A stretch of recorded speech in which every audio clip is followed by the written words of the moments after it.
हाय बेटा। तो नीट 2024 में जो दिक्कतें हुई थी, पेपर लीक के मामले आए थे, जो भी हुआ था, उसके लिए एक 7 मेंबर की कमेटी बनाई गई थी बेटा, जिसको बोला गया था कि आप हमें कुछ रिफॉर्म्स सजेस्ट करो कि क्या क्या चेंजेस नीट 2025 में 26 में आने वाले नीट एग्जाम में करने चाहिए। तो इसरो के जो हेड रह चुके हैं राधाकृष्णन जी, उन्होंने हेड करते हुए 7 लोगों की कमेटी बनाई, जिसमें बेटा एम्स के लोग थे, आईआईटीज के लोग थे, और कुछ रिकमेंडेशंस उनकी आई हैं जो मैं आपको इस वीडियो में अभी बताऊंगा। तो मेनली जो आप हेडलाइन देखोगे उसमें ये है कि एग्जाम को मल्टीपल स्टेजेस में लेने के लिए रिकमेंड किया गया है ना।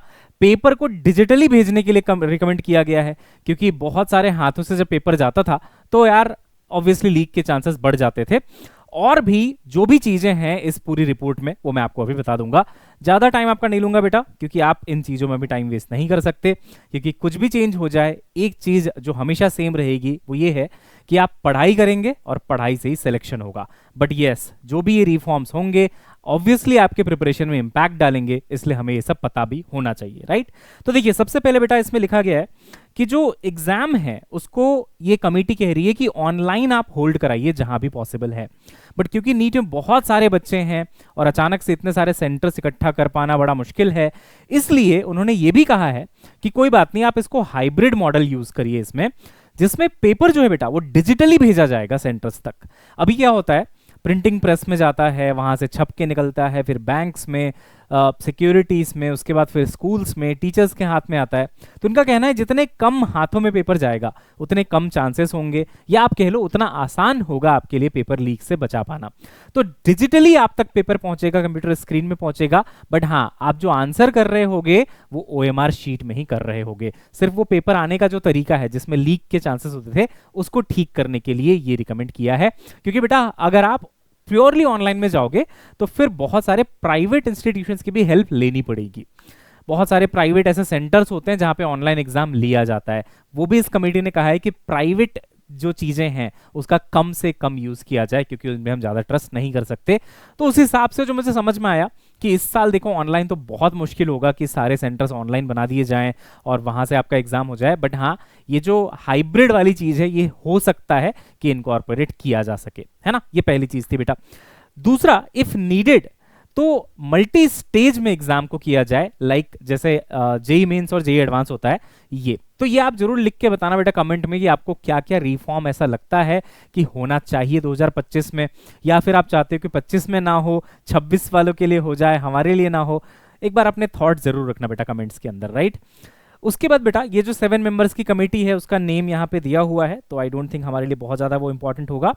आगे आते हैं तो आगे लिखा हुआ है कि जो रिकमेंडेशंस हैं वो नीट को लॉन्ग टर्म पर्सपेक्टिव से देखते हुए है ना।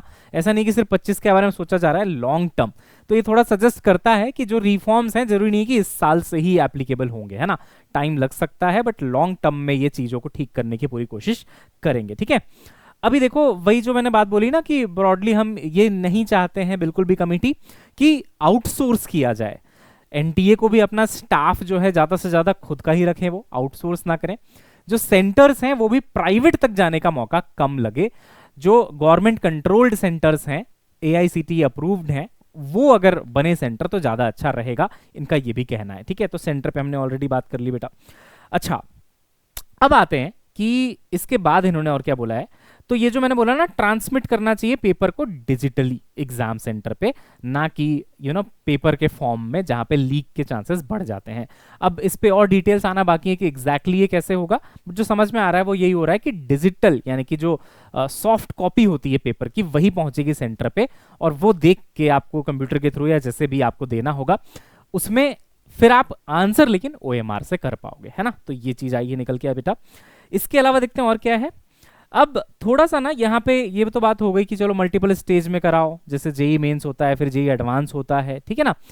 एक जो बहुत इंपॉर्टेंट चीज मैंने पढ़ी बेटा यहाँ पे, ये थोड़ा सा आपको परेशान भी कर सकता है, बट मैं नहीं चाहूंगा कि वो इस साल से बिल्कुल भी ऐसा हो। वो क्या है कि they have suggested capping the number of attempts for NEET UG examination. तो अभी आप जानते हैं कोई एज लिमिट नहीं है, कोई अटेम्प्ट्स की लिमिट नहीं है, बट ये कह रहे हैं कि इसको कैप कर दिया जाए, ठीक है।